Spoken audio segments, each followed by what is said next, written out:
네,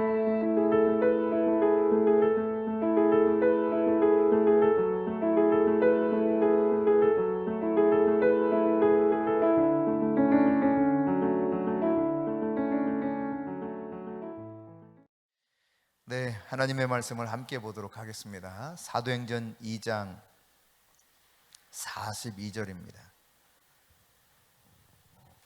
사도행전 2장 42절, 신약성경 190쪽입니다.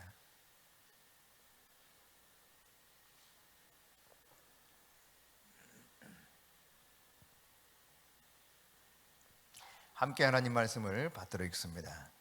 그들이 사도의 가르침을 받아 서로 교제하고 떡을 떼며 오로지 기도하기를 힘쓰니라. 아멘. 다시 한번 읽어볼까요? 그들이 사도의 가르침을 받아 서로 교제하고 떡을 떼며 오로지 기도하기를 힘쓰니라. 아멘.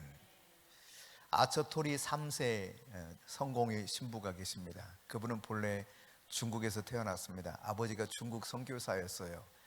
그러나 한국을 사랑해서 결국 한국에 정착을 했고, 강원도 태백이라고 하는 아주 골짜기 산 속에 들어가서 공동체를 세우신 우리 이름으로 대천덕 신부이십니다. 이분은 교제에 대해서 굉장히 중요하게 가르치셨죠. 코이노니아, 이것이 얼마나 중요한가에 대해서 매우 성경 안에서 이 말씀을 통한 연구와 더불어서 그런 공동체를 만들기 위해서, 진실한 교제가 있는 공동체를 만들기 위해서 태백에 들어가서 그 산에서 그 실험실이라고 표현을 썼거든요. 실험실, 그러니까 하나님의 말씀대로 살아가는 실험실을 만들기를 원했고, 또 그렇게 공동체를 만들어가는 가운데 우리나라에 영적인 많은 영향을 미치신 분이 바로 아처토리 3세 대전흑 신부님이죠. 이분에 대해서 먼저 간접적으로 제가 알게 되었는데, 책을 통해서 대학 때 다시 예수를 믿으면서 복학해서 예수 믿는 가운데 그분의 책을 보면서 굉장히 깊은 감명을 받았어요. 나와 하나님, 우리와 하나님, 뭐 이런 등등 여러 가지 책들이 있습니다. 그런 책들을 보면서 그 신부님, 성공의 신부님이신데, 이분이 성경을 통해서 정말 바르게 가르치고자 하는 그 열정이 책을 통해서도 느낄 수 있더라고요. 여기 한번 가보고 싶다 해서 제가 대학 3학년 땐지 4학년 땐지 정확히 기억이 안 나는데, 그때 이제 처음 가서 만나 뵀던 기억이 지금도 생생합니다. 시외버스 터미널 태백에서 또 뭐 사 무슨 리인데 지금 갑자기 생각이 안 나는데, 거기 들어가서 들어가는 그 버스를 하루에 3번인가 4번인가 3번 정도 다녔나 하는 그런 꼴짝이 이제 들어가서 태백 정류장에서 시외버스 터미널에서 다시 이제 그곳에 들어가는 버스를 갈아타고 들어갔던 기억이 있습니다. 그때 이제 처음 버스 안에서 대천덕 신부님을 만나게 되었었는데,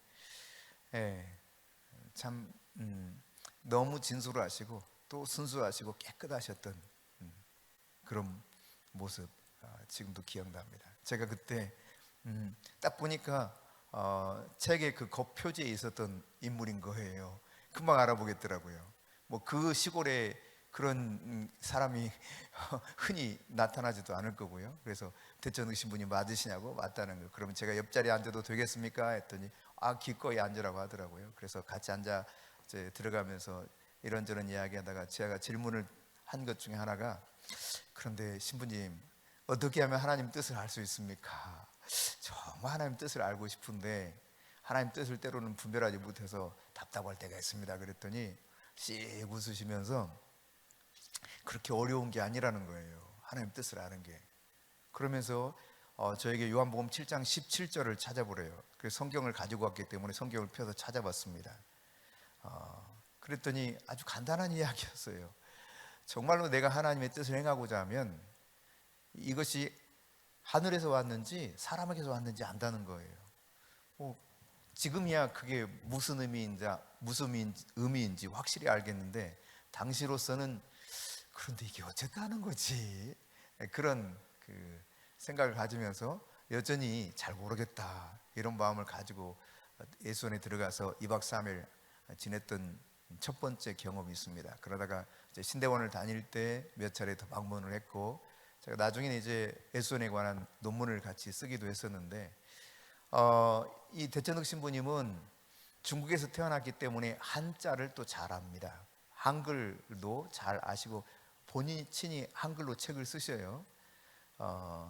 네, 한국말도 잘 하시고, 물론 발음이 좀 부정확하긴 하지만 의미나 단어 뜻 이런 것은 아주 잘 아셔요. 뭐 사전을 일일이 찾아가지고 알기 때문에 어떤 면에서는 우리보다 더 정확한 의미를 알고 있다라고 말할 만큼 성경 하나하나 이 문자 번역된 거를 일일이 다 사전을 한국어 사전, 국어 사전 찾아가고 헬라어 찾고 히브리어 찾아서 그 의미가 무엇인지 한자도 그분은 잘 알기 때문에 한자, 영어 뭐 다 이제 참조해서 보시는 분이라서 이분이 이제 교회라고 했을 때 우리는 한자가 가르칠 교 모일 회입니다. 우리 한자로 그 표현할 때 교회를. 그러나 이분의 주장은 잘못됐다는 거예요. 한국에서는 너무나 유교적인 가르침을 먼저 생각하다 보니까 본래의 의미인 교회의 뜻이 제대로 전달되지 못하고 가르칠 교자를 썼다는 거죠. 그러면 이분의 주장은 무엇이냐? 사귤 교자를 써야 된다는, 사귤교. 교회는 교제가 있는 모임이라는 거예요. 교제, 코이노니아가 있는 모임이지 가르치는 모임이 아니다, 이렇게 이제 주장을 하세요. 근데 이제 물론 성경 안에는 가르침이 있긴 있죠. 분명하게 예수님도 하나님 나라에 대해서 가르치시고 전파하시고 또 그 치유하시는 사역들을 표현했기 때문에 이와 같은 것이 분명히 있습니다만은, 이제 그 이후에 교회의 모습, 초기의 교회의 모습을 보면 교회는 뭐가 굉장히 중요했느냐면 교제가 굉장히 중요했습니다. 그래서 영성이라고 하는 것을 어떤 사람은 이렇게 말하기도 합니다. 우리가 죄를 짓는 순간과 그리고 우리가 죄를 지었다라고 하는 사실, 이것을 깨닫고 내가 그러면 성령을 근심하게 했구나, 이 깨닫는 순간의 차이를 좁히는 것이 영성이라는 거예요. 그러니까 다시 말씀드리면 죄를 딱 지었어. 근데 이렇게 잘 모르고 지나가다가 죄를 깨달아서 내가 성령을 근심케 했구나, 이거를 빨리 간격을 좁히는 것.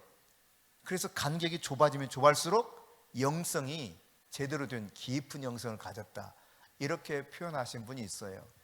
교제에서 중요한 측면 중에 하나는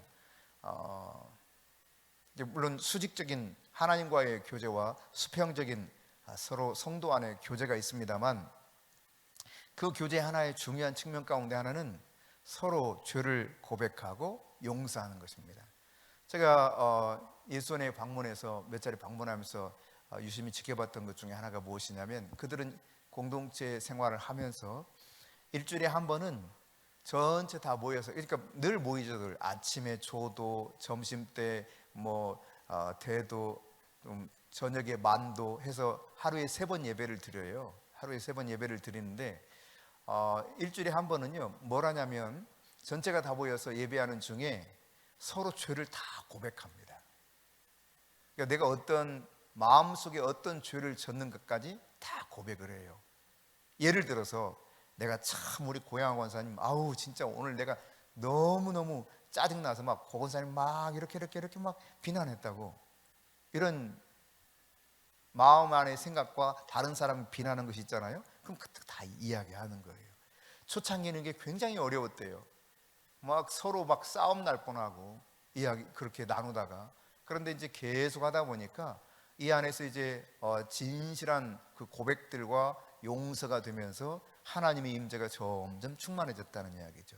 저는 사실 거기서 깜짝 놀랐던 것 중에 하나가 뭐냐면, 아주 시골이었거든요. 아주 산골짜기이기 때문에 여러분이 그 예수원 사진을 보면 정말 산골짜기라는 걸 알 수 있을 거예요. 근데 그 산골짜기에서요, 전 세계 정보를 대한민국 뉴스에서 나오는 것보다 더 빨리 더 정확하게 알고 있는 거예요. 좀 깜짝 놀랐어요. 그리고 그걸 정보를 가지고 중보기도 하고 있는 그런 곳이었어요.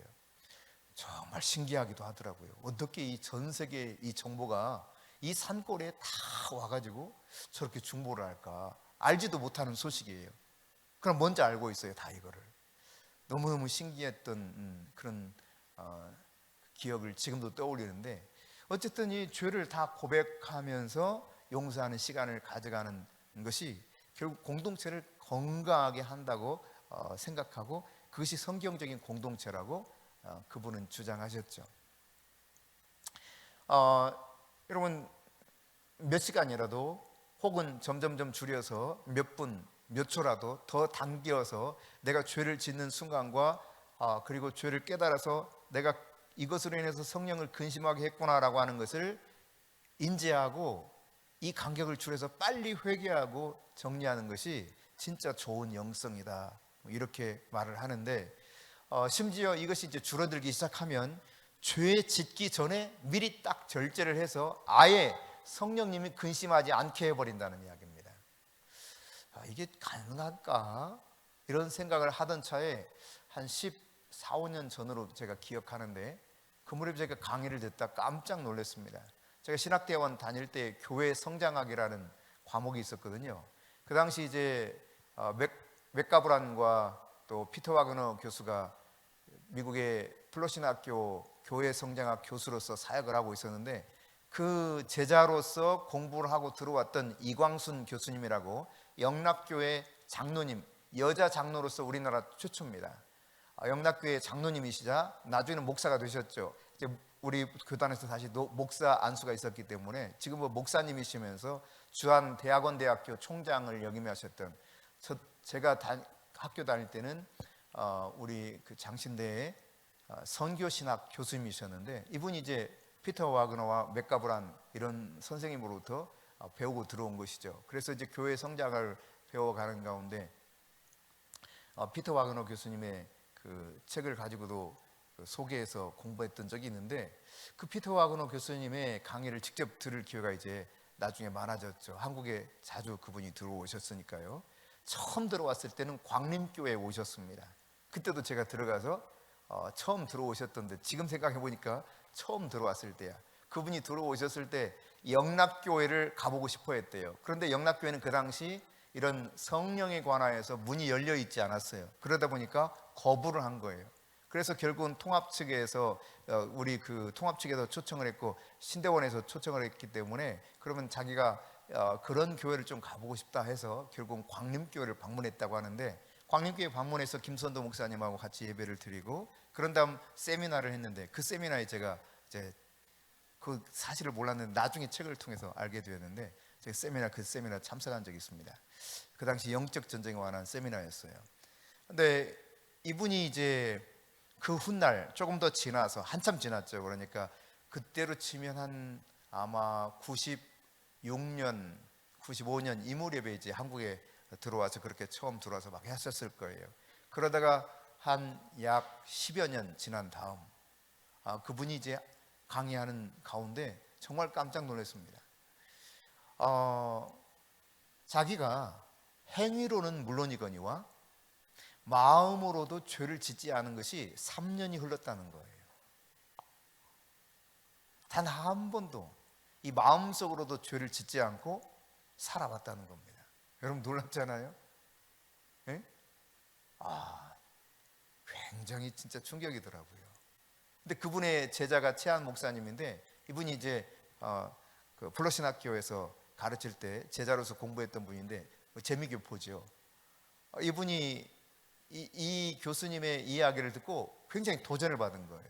도전을 받고 본인도 이제 시도해 본 거죠. 그러다가 다음 해인가 그분이 들어와서 강의를 할 때 그러시더라고요. 자기도 그때 도전을 받고 그렇게 성령님을 근심시키지 않고 정말 하나님 앞에 신실한 믿음의 사람으로 서기 위해서 씨름하다가 이제 6개월 동안 단 한 번도 자기도 마음속으로 죄를 범한 적이 없다는 거예요. 이게 그리스도의 장성한 분량까지 자라가는 것이 불가능한 것만은 아니겠다라고 하는 생각이 들더라고요. 모르긴 하겠습니다만 예수님의 제자들이 그러지 않았을까. 사도들이 죽임당하는 순간에도 스데반이 어땠습니까? 저들을 용서해달라고 기도하고 있지 않습니까? 그러고 보건대 우리가 미루어 짐작하는 것입니다만은 성령의 충만함을 입어서 정말 성령을 근심하게 하지 않을 수 있는 그런 단계에 도달하게 되면 가능할 수 있겠다, 그런 생각을 해요. 그런데 여러분, 우리가 하나님과 교제 그리고 성도와의 교제 사이에 이 교제를 무너뜨리는 그러한 요소가 있습니다. 그게 뭐냐면 마음 안에 쓴뿌리예요. 쓴뿌리. 이 마음 안에 쓴뿌리가 있으면 교제를 깨버려요. 물론 이 마음 안에 상처를 받으면 쓴뿌리를 가지게 되는데, 이 상처를 누구로부터 받느냐? 하나님으로부터 받을 수도 있습니다. 어느 때요? 하나님이 왜 나에게 이런 일을 허락하셨지? 왜 나에게 이런 일을, 왜 나에게 하필이면 다른 사람도 많은데 왜 나에게 이런 고난을, 이러면서 상처를 받을 수 있게 돼요. 그뿐만 아니라 다른 사람으로부터도 상처를 받을 수 있게 되죠. 다른 사람이 나에게 무언가 잘못하면서 다가왔을 때, 그럴 때 상처를 받기도 합니다. 자기 자신에게서도 역시 상처를 받습니다.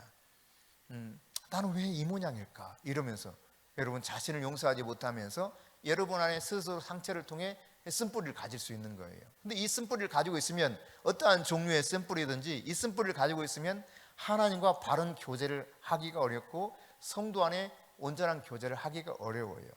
그런데 성경은 보면 사람을 대하는 것이 하나님을 대하는 것과 동일하게 취급되고 있거든요. 심지어 어린아이, 소자를, 어린아이 한 영혼을 대하는 것도 동일하게 하나님께서 취급하고 있는 것을 생각해 보면 우리가 사람을 대하는 것이 얼마나 중요한가를 다시 깨닫게 됩니다. 그러니까 큰 틀에서 보면 바로 이 교제가 그만큼 중요하다는 이야기죠. 근데 여러분, 교제가 예배에서 그러면 왜 이렇게 중요한가? 사실상 성경에 나타난 초대교회의 처음 예배의 모습은 방금 읽었던 이 본문 속에 기록되어 있습니다. 다시 한번 읽어볼까요? 그들이 사도의 가르침을 받아 서로 교제하고 떡을 떼며 오로지 기도하기를 힘쓰니라. 여러분, 이 속에 보면 사도들이 하나님 나라 복음에 대해서 가르쳤어요. 그런 다음에 이후에 있었던 일이 무엇입니까? 서로 교제했단 말이에요. 코이노니아를 했습니다. 그러니까 차 한잔 마시고 그냥 서로 이런저런 생활 속의 이야기, 내가 하고 싶은 이야기를 한 것이 아닙니다.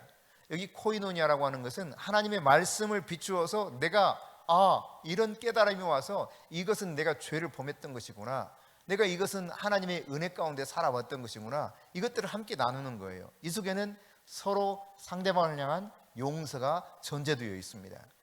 그런데 이 예배 가운데 바로 사도의 가르침이 있으면 그 가르침, 말씀을 가지고 함께 말씀 속에서 우리의 영적인 거울인 말씀이 조명시켜 줄 때 내 모습을 보게 하잖아요. 이 내 모습을 보여줄 때 그 모습 앞에 내가 회개하는 거예요. 혹은 감사하는 것이죠. 혹은 내가 새롭게 결단하는 것이죠. 그것들을 함께 나누는 것이 교제예요. 교제. 이렇게 내가 하나님의 말씀을 들어서 깨달은 바를 나누게 되면 이 하나님이 주신 계시의 폭이 깊어지고 넓어지게 됩니다. 다르게 표현하면 은혜가 풍성하게 돼요. 그런데 이제 자칫 교제를 잘못 생각하고 먹고 마시는 것으로만 이해하면은 잘못된 방향으로 가기가 쉽습니다. 제가 처음 전임 사역 나갔던 곳에서 이제 제가 담당하는 교구 가운데 한 번은 이제 순장이 있거든요. 순장이 있고 교구장이 있고 부역장이 있고 이러는데 그 순장이 그래요. 저한테, 목사님 몇몇 구역에 구역 예배 한번 인도해 주시면 안 돼요? 그래. 그냥 알아서 하세요. 잘 하시잖아요. 그래. 몇 차례 부탁을 해서 제가 이제 그 구역에 가서 한번 예배를 인도해 드린 적이 있습니다. 구역 예배를 같이 드린 적이 있어요. 이제 말씀을 나누고 저기 했더니 그냥 잠깐 먹을 걸 가져오더라고요. 그래서 잠깐 이야기하다가 어느 집사님 한 분이 그래요. 목사님 빨리 가세요 막 이래. 그래서 왜 저렇게 갑자기 가라고 그럴까? 빨리 목사님 빨리 가세요 그러니까 옆에 사람들이 막 키득키득 웃어. 도대체 이거 무슨 현상이지? 빨리 가라고 하는 것까지는 좋은데 막 옆 사람들이 막 키득키득 웃으니까 왜 그럴까? 내가 궁금해서. 근데 왜 그래요? 또 웃으시는 건 왜 그래요? 그랬더니 이제 웃음을 참다가 누군가 그 중에 한 사람이 이야기를 했어요. 고수습 쳐야 된대. 빨리 가셔야 고수습을 친다는 거예요. 자기네 늘 그래 왔다는 거야. 이게 교제인 거야, 교제. 아니, 목사님 돈 많이 치는 거 아니고 점 10이에요. 점 10. 괜찮아요. 놀이사 많은 거예요. 저는 참 기가 막히더라고요. 이게 성도와 세상 사람의 차이가 아무것도 없는 거예요. 그러니까 그 말씀을 통해서 말씀 안에 깨달은 진리를 나누며 교제를 해야 되는데 전혀 다를 바 없는 아주 지극히 일반적이고 세상적인 방식으로 그들은 그것이 교제라고 생각하고 살아가고 있더라고요. 그래서 제가 이거 안 된다 그랬어요. 이거 아니다. 하나님이 이걸 기뻐하시겠냐. 여러분, 이 교제라고 하는 것이 오늘 예배 중에 딱 두 번째 타이밍에 나오잖아요. 그리고 떡을 떼고 같이 먹는 거죠. 그런 다음 오로지 기도에 힘썼어요. 이 네 가지 요소가 나오거든요. 말씀을 사도들로부터 가르침을 받았어요. 그러면 그 가르침을 받은 내용을 가지고 교제했습니다. 그 가르침의 내용이 나는 이렇게 깨달아졌고 이 속에서 나는 이런 죄가 고백되더라. 혹은 나에게 내가 방향성을 잘 몰랐는데 이렇게 하나님이 나에게 방향성을 제시해 주시네. 이런 것들을 나누는 게 교제예요, 교제. 그리고 이제 같이 떡을 떼고 그리고 그 말씀을 붙잡고 간절히 기도했던 것이죠. 이게 초대교회 예배의 원형입니다. 그러니까 교제가 없다면 떡을 뗄 수가 없는 거예요. 여기 떡을 뗀다는 것은 그냥 단순하게 밥을 같이 먹었다 이런 개념이 아닙니다. 성만찬을 의미하는 것입니다. 그러니까 만일 교제가 없다면 여러분 어떻게 돼요? 성만찬이 없는 거예요. 그러니까 그만큼 초대교회에서 교제는 매우 중요했습니다. 여러분이 우리가 이제 만일 예배를 드린다면 이와 같은 형식으로 예배를 드려야 될 텐데 제가 과거에는 시간의 제약을 그렇게 받지 않고 예배를 드릴 때는 새벽에도 특별 새벽 기도를 하면 말씀을 가르치고 그걸 가지고 그룹으로 교제를 하게 만들었어요. 네. 그 시간 함께 나누고 기도하게 만들었습니다. 자, 다시 좀 하고 싶은 마음은 굴뚝 같아요. 네. 전에 이제 오후에도 함께 그러니까 교제를 깊이 나눴던 그런 시간들을 가진 적이 있죠. 네. 우리가 이제 시간적 제약을 가지고 있기 때문에 가르침을 가지고 다시 교제하는 시간까지는 가지 못해요. 그래서 이 셀을 통해서 함께 그 말씀에 대한 하나님이 나에게 주셨던 계시, 내가 하나님으로부터 교훈을 받은 것이 무엇인가, 책망을 받은 것이 무엇인가, 바르게 함과 의로 교육하여 주신 것이 어떤 것들인가, 이런 것들을 함께 나누는 것이죠. 근데 그 속에는 회개가 반드시 존재되어 있죠. 회개.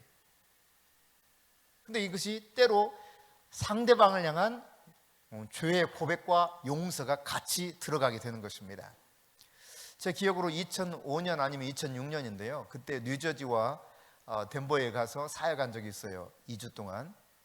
그러면서 중간에 이제 잠깐, 그러니까 월요일부터 금요일까지 사역을 하고 화수목금이었나 보다. 월요일날 들어가가지고 주일날 들어가서 사역하고 다시 또 옮겨서 덴버에 있다가 덴버에서 뉴저지 갔으니까 그 사이 약간 시간이 있어서요. 한 2박 3일 이렇게 금토일 이렇게 비었어요. 금토일.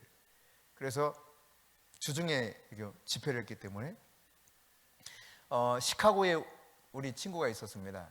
그러니까 저하고 함께 동행했던 친구와 그리고 이제 시카고에 있는 친구는 기숙사에서 2년을 같이 신대원 다닐 때 그냥 맨날 붙어 살던 친구예요.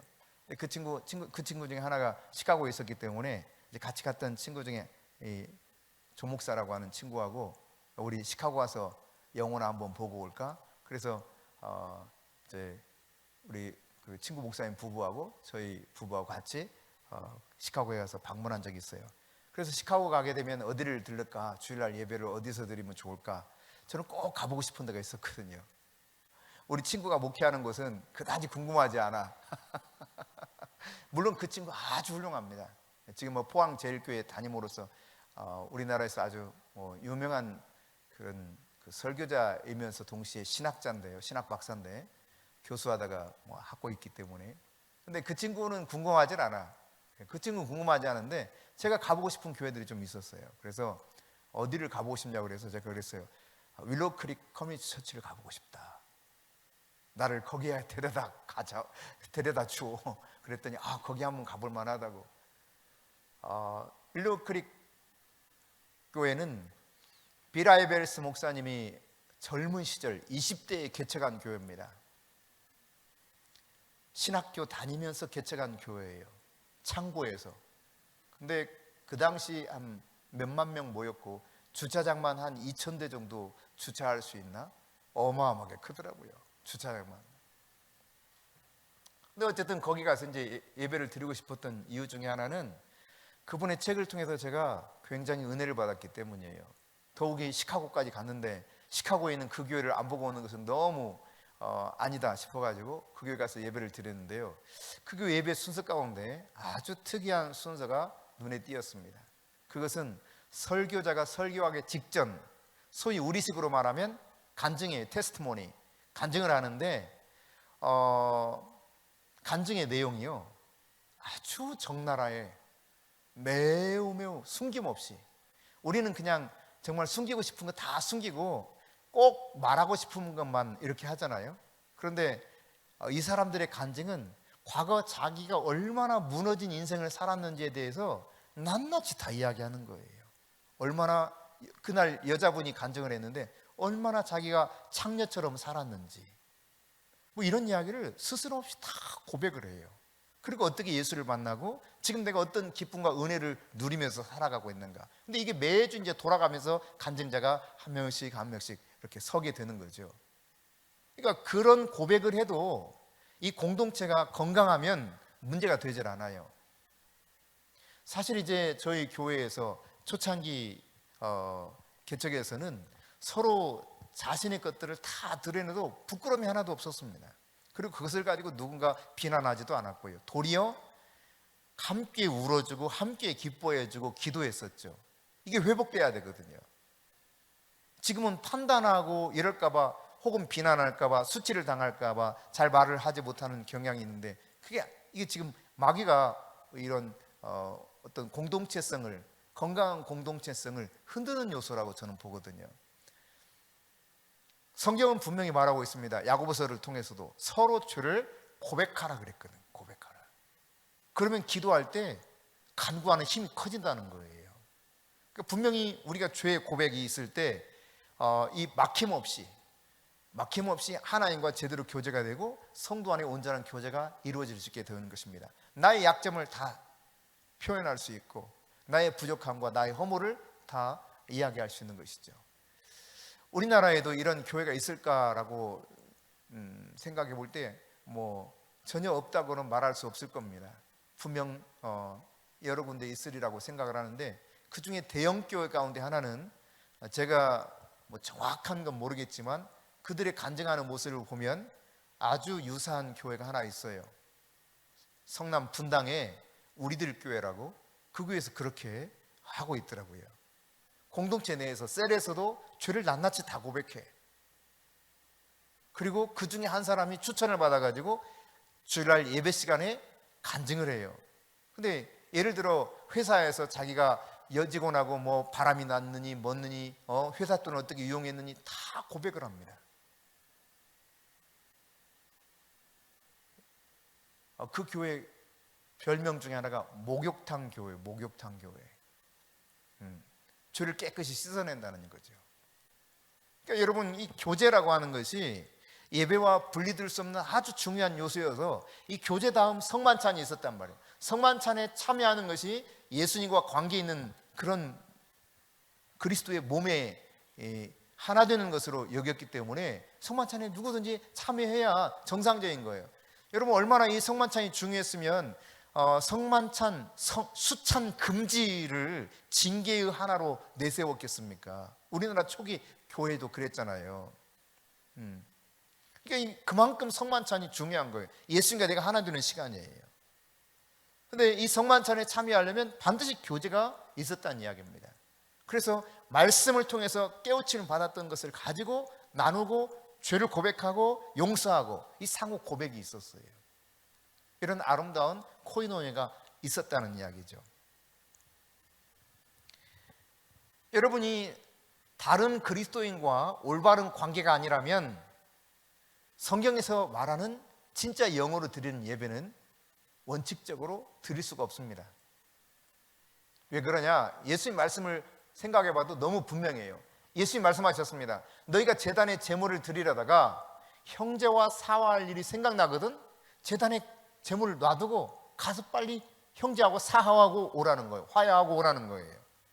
그러니까 그만큼 사람과의 관계가 영으로 드리는 예배와 너무너무 밀접한 관계를 가지고 있다는 이야기입니다. 따라서 여러분이 뭐 그럴 수도 있는 거지 이렇게 생각할지 모릅니다. 그러나 성경은 그렇게 가르치고 있지 않다는 사실이 분명하죠. 특히 근데 사탄은요, 여러분의 가족이 있는 경우에 예배를 드리러 오기 직전에 다투게 하는 경향이 참 많습니다. 특히 내가 열정적으로 하나님 앞에 나가려고 할 때 정말 희한하게 이 싸움을 붙여요, 사탄이. 그런 경험 없으신 것처럼 의아하게 저를 바라보시는데 저는 그런 경험이 많이 있었기 때문에 알아요. 정말 하나님을 사랑해서 하나님을 뜨겁게 추구하는데 그때 아무것도 아닌 거 가지고 막 싸워, 대판 싸워. 그럼 뭐 좌절이 되죠. 야, 이거 지금 뭐 하는 거냐. 그랬다가 또 이대로 주저앉을 수는 없지 하고 다시 또 계속 더 하나님을 향해 가곤 했던 기억이 있습니다. 여러분은 너무 거룩하게 사셔도 그런 것이 없으셨나 보다. 근데 사탄이 그래요. 사탄이 내가 하나님께 가까이 가려고 할 때 신기하게 그 녀석이 너무 잘 알기 때문에 다양하게 우리를 고꾸라지게 하고 넘어지게 하려고 하는 요소들이 많습니다. 마음 상하게 하는 일들이 많아요. 특히 가까운 사람으로부터, 부부는 부부로부터 혹은 자녀로부터 그런 경우들이 참 많습니다. 그러나 여러분이 이런 것들을 염두에 두면서 내가 하나님께 예배하러 가기 전에 사과해야 된다라고 하는 것을 기억해야 돼요. 용서를 구할 것이든 빨리 용서를 구하고, 상대방이 나에게 용서를 구하기 전에 내가 먼저 용서를 구하는 것이 빠른 길입니다. 빠른 길. 2주 전인가 뭐 때문에 그랬는지 잘 모르겠어요. 뭔가 뭐 때문에 하여튼 약간 다퉜어요. 제가 마음이 상해가지고 나이가 들어가니까 여성 호르몬이 많아져서 그런지 마음 상하는 일들이 생기더라고. 남성이 이게 좀 그렇게 되더구만요. 그게 아무것도 아닌데 마음이 상해. 그러다 보니까 내가 이게 말이지 좋은 말이 잘 안 나가는 거예요. 그렇게 이제 지내고 나서 그날 저녁 때쯤 돼가지고 최 목사님이 그러시는 거예요. 당신 오늘은 토요일이 아니라 지금 화해를 안 하는 거지?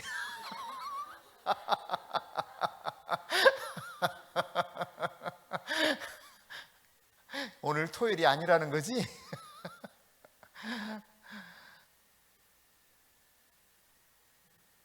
에베소서에 보면 마귀가 틈을 타지 않도록 빨리 죄의 문제를 해결하라고 그랬거든요. 마귀가 틈을 탑니다. 하나님께 내가 온전히 나가지 못하도록 방해합니다.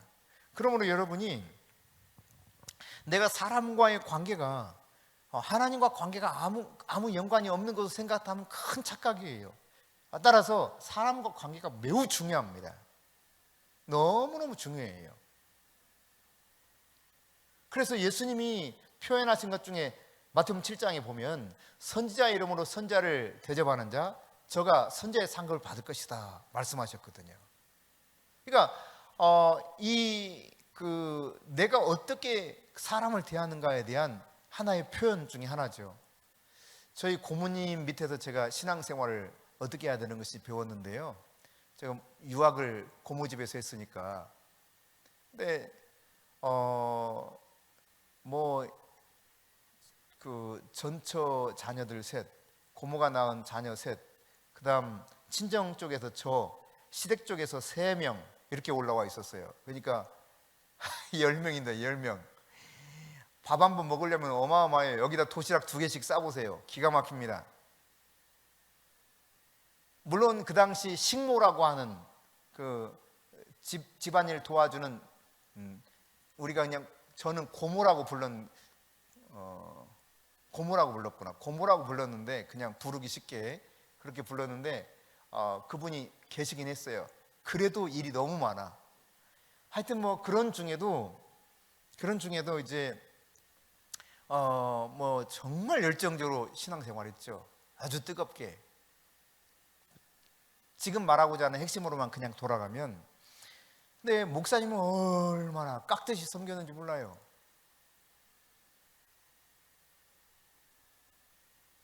한 번은 대청소를 합니다. 대청소.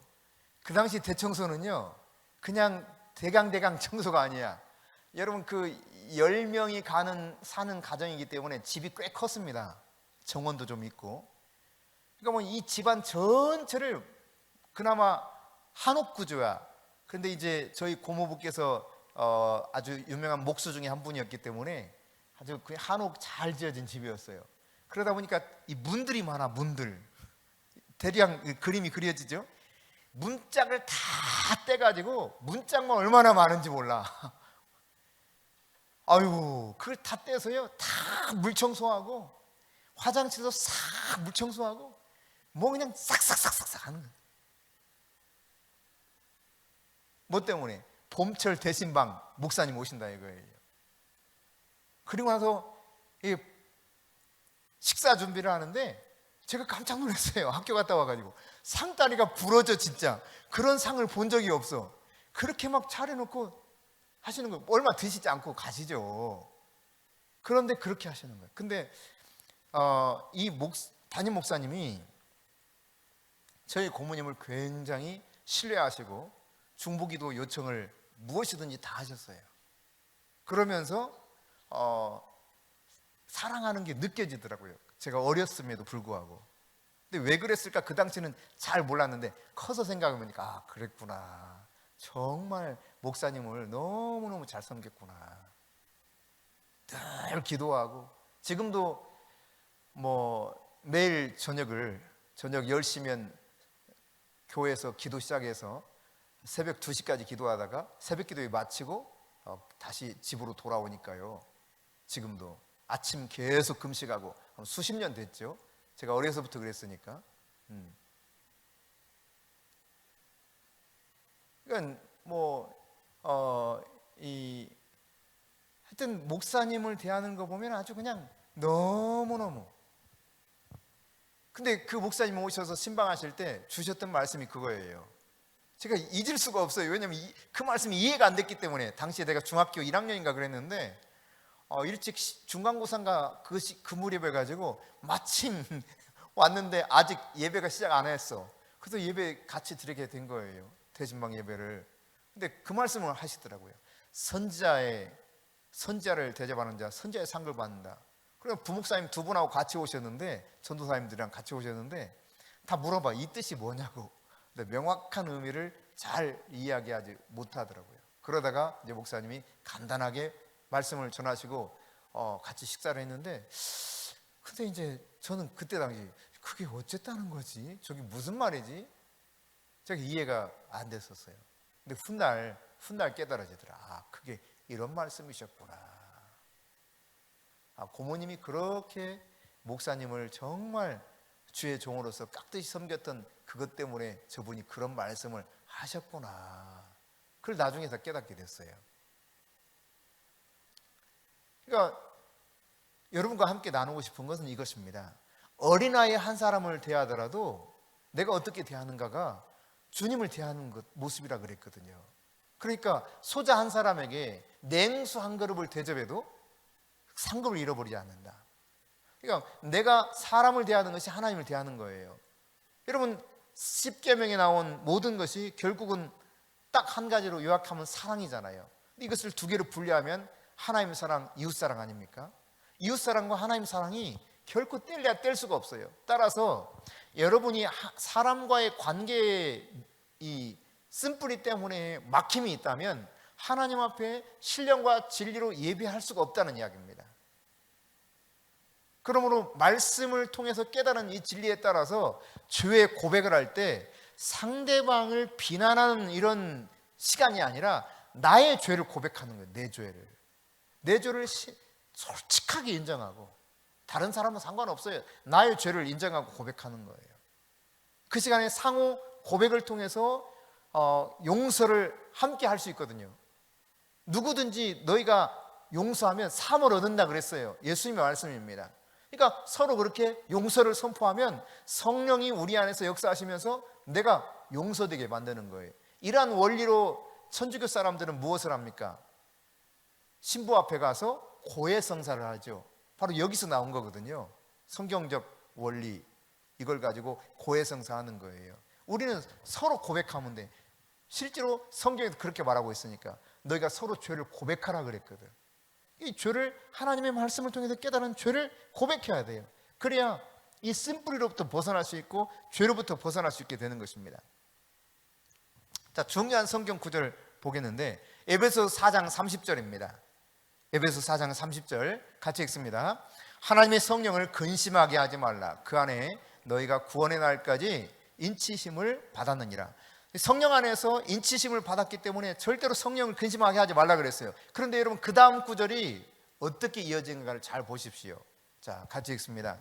너희는 모든 악독과 노함과 분냉과 떠드는 것과 비방하는 것을 모든 악의와 함께 버리고 서로 친절하게 하며 불쌍히 여기며 서로 용서하기를 하나님이 그리스도 안에서 너희를 용서하심과 같이 하라. 아멘이십니까? 결국은 우리가 용서하는 그 사실 자체가 우리가 악독을 품지 않고 분내지 않고 이 모든 삶의 요소들을 가르쳐주는 진리대로 살아가는 것이 성령을 근심시키지 않는다는 거예요. 성령을. 그래야 진짜 영으로 예배할 수 있게 되는 거예요.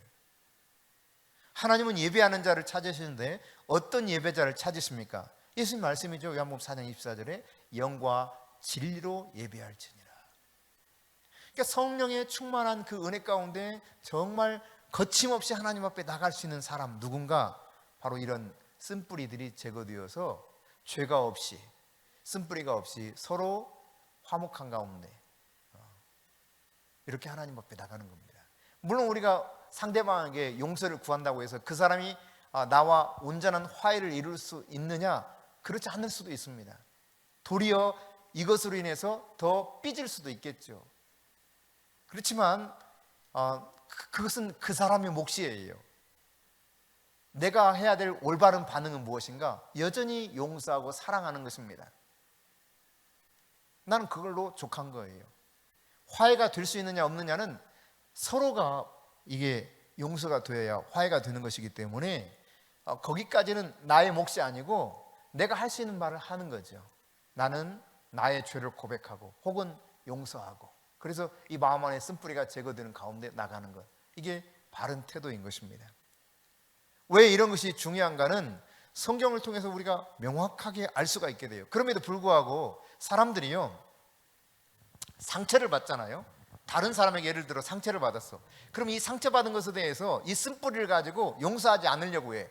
저 사람이 나한테 용서받을 만한 짓을 해야지 하면서 상처를 가지고 있는 쓴뿌리에 대해 정당화를 시킵니다. 내가 그러니까 이런 마음을 가지고 있지. 맞을까요? 틀릴까요? 성경적으로 보면 잘못된 거예요.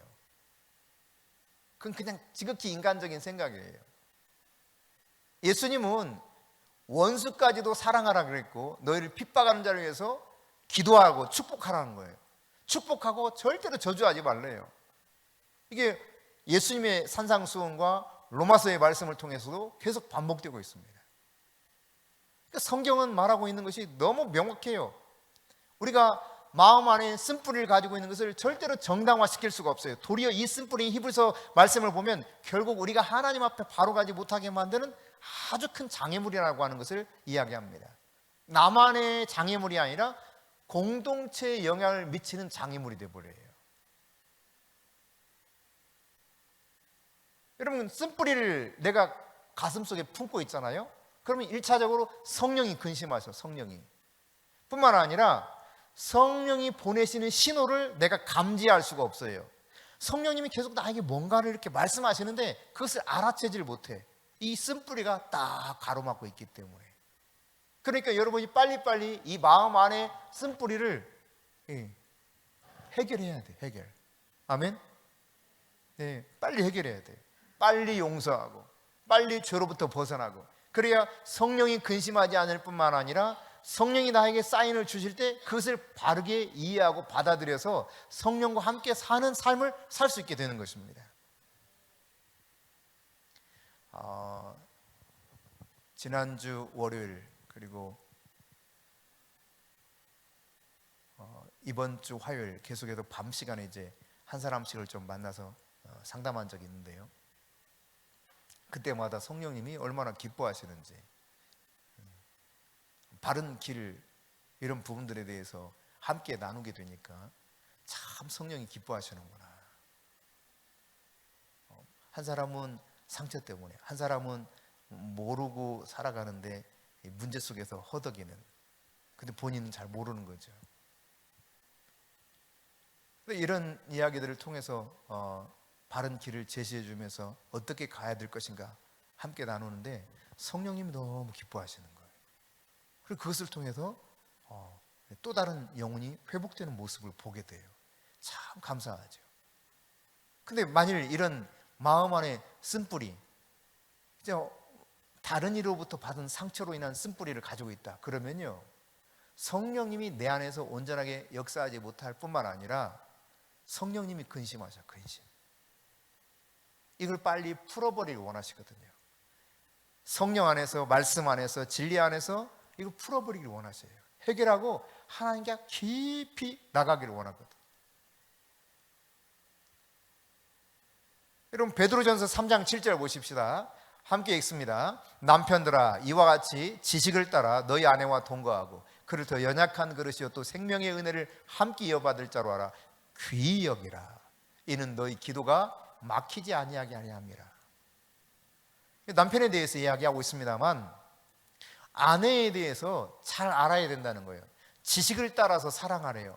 아내를 잘 모르면, 여자를 잘 모르면 제대로 사랑할 수가 없습니다. 근데 정말 까면 깔수록 계속 나온다고 양파에 대해서 말하던데, 참 여자를 알기가 쉽진 않아요. 이게 아주 섬세하거든요. 남자는 그냥 너무 단순해가지고 구체적으로 말하지 않으면 모를 때가 너무 많아요. 근데 여자들은 이 정도 말했으면 알아야 되는 거 아니야? 근데 몰라요. 그러니까 이 남자의 입장에서 어쨌든 특히 아내에 대해서 많이 알아가면서 사랑을 해야 되는 것이 마땅할 것입니다. 그리고 내가 왜 그렇게 사랑해야 되는가? 내 기도가 막히지 않게 하기 위해서는 반드시 그렇게 해야 된다는 거예요. 그는 연약한 그릇이나 연약한 그릇. 그러니까 여러분, 그 옛날 기계들은요 별로 그렇게 성능이 뛰어나지 않았어요. 반면에 어떻습니까? 좀 튼튼해. 그냥 대충 써도 그렇게 망가지는 게 별로 없어. 근데 요즘 기계는 너무 섬세해. 섬세해서, 근데 이제 섬세한데 고장나면 아주 힘들어. 그러니까 처음 만들어진 남자는요 아주 단순해. 나중에 만들어진 이 여자라고 하는 피조물은 조금 더 섬세하고 복잡하고 그래요. 그리고 하나님과 교제하는 데 있어서 제가 보면은 남성보다 뛰어난 것 같아. 이게 이 안테나가 잘 맞춰져 있어요. 물론 저의 관점입니다만.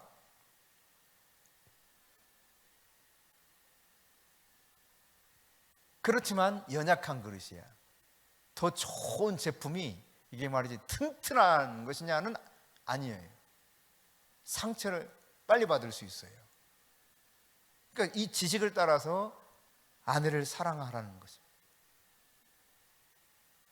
그렇게 살아가는 것이 결국은 나 자신을 위한 것이라는 거예요. 그러니까 이 말은 무슨 말이냐면, 사람과의 관계 속에서 내가 그 사람과 관계가 대수롭지 않다고 여길지 모르지만 내가 그 사람과의 관계가 얼마나 중요한가를 깨달아야 된다는 이야기입니다. 여호와를 신뢰하면 하나님이 우리에게 은혜를 주시고 평강을 주십니다. 그 종 선자를 신뢰할 때 주님께서는 말씀하십니다. 우리가 얼마나 견고하게 믿음 안에 서서 하나님의 은혜를 누리며 살 수 있을 것인가. 근데 말이죠, 이런 것들이 내가 사람에 대해서 서로 딱 벽을 치기 시작하면은 하나님이 나에게 흘러보내실 은혜를 제대로 누릴 수가 없어요. 막혀버리는 거예요. 막혀버리는 거예요.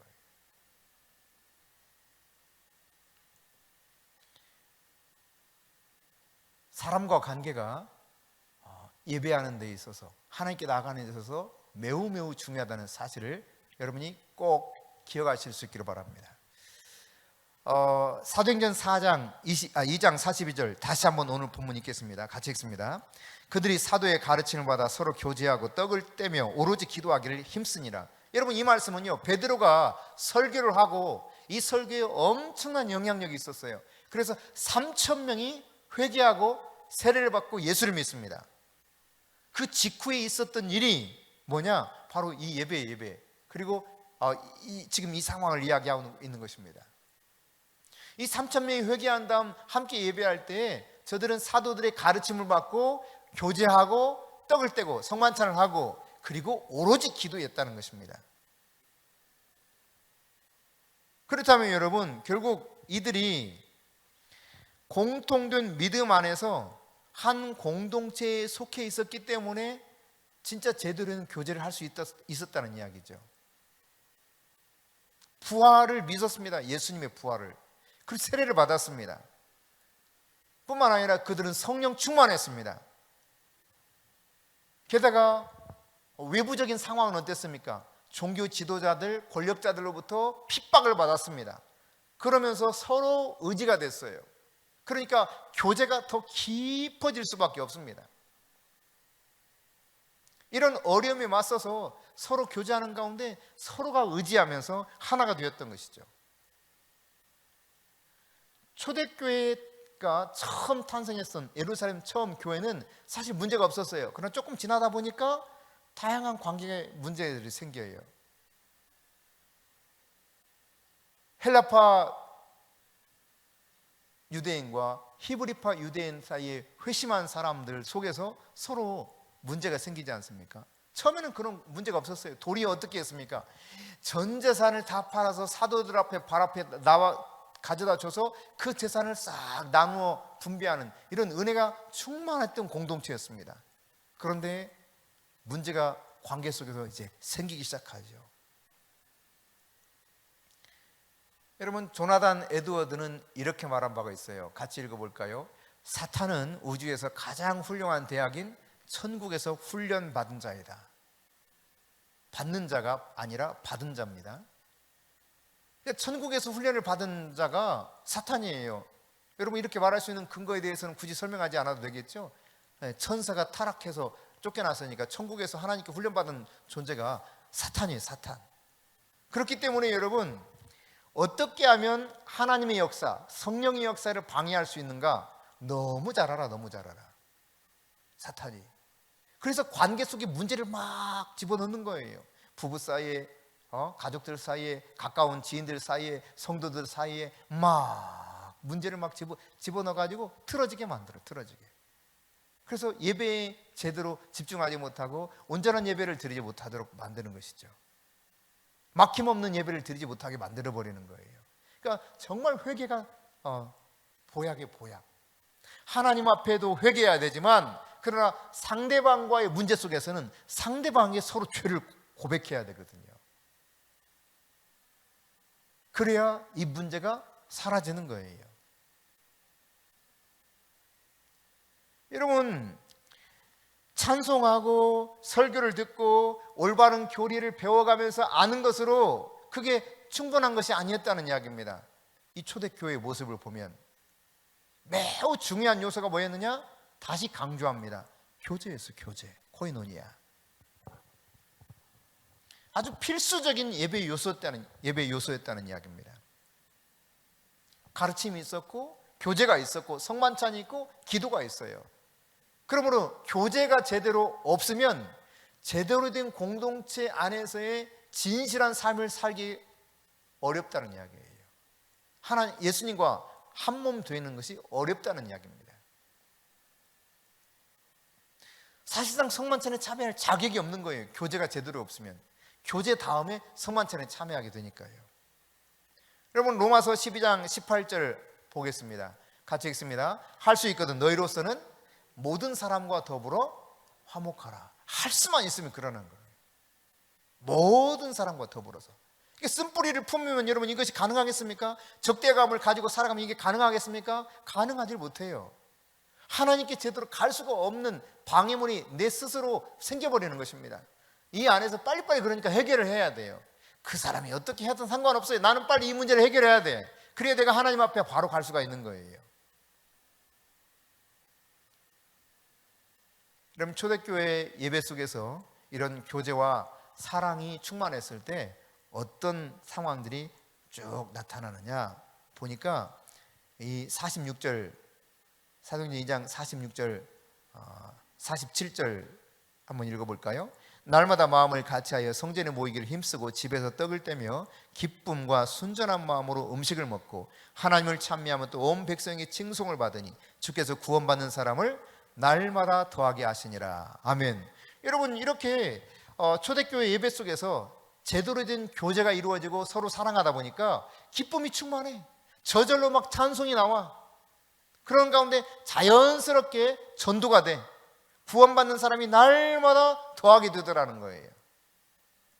이것이 바로 성경 안에서 교제가 왜 그렇게 중요한가를 보여주는 모습이기도 한 것입니다. 그러므로 여러분이 이제 하나님의 말씀을 통해서 진리를 깨달았다면 이 진리에 근거한 올바른 교제의 삶이 회복될 수 있기를 바랍니다.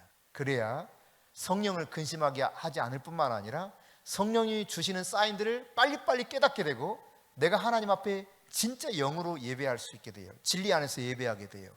그럴 때 하나님과 이 아름다운 교제가 풍성해지고 이 속에서 기쁨이 넘쳐나. 저절로 그냥 억지로 기뻐하지 않아도 기쁨이 넘쳐나. 그러니까 여러분 진짜 좋은 교회는요, 예배 끝난 다음에 가는 모습을 보면 알아요. 성도들이 막 기쁨이 넘쳐서 가면 이게 좀 살아있는 교회야. 근데 그냥 예배 마쳐서 그냥 이건 문제가 있는 교회예요. 여러분이 하나님 안에서 여러분 자신들의 모습을 잘 조명시켜 주실 때 그것을 깨닫고 이 깨달은 말씀 앞에서 하나님과 먼저 해결받으시고 또 사람과 관계 속에서 해결받을 일이 있다면 여러분이 빨리빨리 풀어서 성령님 근심하지 아니하시고 성령님이 계속 여러분과 교제하는 가운데 주시는 사인들을 잘 받아서 정말 성령 충만한 삶을 사실 수 있기를 바랍니다. 그래서 주변에서 칭송하는 거예요. 칭송. 와, 날마다 구원받는 수가 저절로 증가하는 이 전도의 삶이 자연스럽게 이루어지는 이러한 아름다운 신앙생활이 여러분의 삶이 될 수 있기를 축복합니다.